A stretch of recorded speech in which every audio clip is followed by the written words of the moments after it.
বলছি এর ড্রাইভার কার? ধন্যবাদ।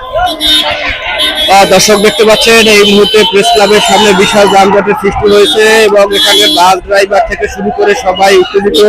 বাস ড্রাইভাররা এবং এখান থেকে যারা যাতায়াত করছে প্রেস ক্লাবের সামনে বিশাল যানজটের সৃষ্টি হয়েছে। ভাইজান আপনারা কোথায় যাচ্ছেন?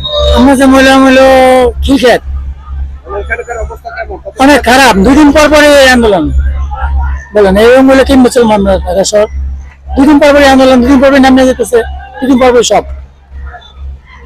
এখানে দেখতে পাচ্ছেন দর্শক বেশ কিছু মানুষ উত্তেজিত এবং বিভিন্ন বাইকার থেকে শুরু করে গাড়ির যাত্রীরা ড্রাইভাররা সবাই উত্তেজিত আছে। এই যে দেখতে পাচ্ছেন বিশাল যানজটের সৃষ্টি হয়েছে, এখানে পুলিশ তাদের কঠোর অবস্থানে রয়েছে। দেখতে পাচ্ছেন এখানে অনেক লোকজন অবস্থান করছে। এই যে আপা আপনাদের কিসের দাবিতে এখানে অবস্থান করছেন? আমাদের দাবি গত 23 দিন থেকে আমরা জানাচ্ছি।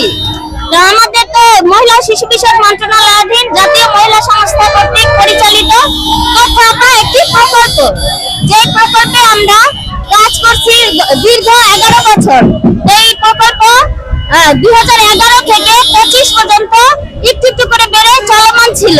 তো এখন এই সরকার প্রকল্পকে বন্ধ করে তারা আউটসোর্সিং আনার জন্য প্রচেষ্টা করছে এবং আমাদের 2020 সালে এবং 22 সালে জনপ্রশাসন মন্ত্রণালয় থেকে পশ রিজনের চিঠি আসে, কিন্তু তারা কোনো পদক্ষেপ নেয়নি আমাদের জন্য। এবং আমরা এখন 2 দফা দাবি রেখেছি, রাজস্বকরণ এবং কর্তনকৃত টাকা ফেরত। এই যে তাদের রাজস্বকরণের জন্য তারা এখানে প্রেস ক্লাবের সামনে রাস্তা আটকে রয়েছে এবং গাড়ির যাত্রীরা খুবই উত্তেজিত, ড্রাইভাররা তাদের গাড়ি সামনের দিকে এগিয়ে নিয়ে যাচ্ছে, পুলিশ ওখানে কঠোর অবস্থান আছে দেখতে পাচ্ছেন।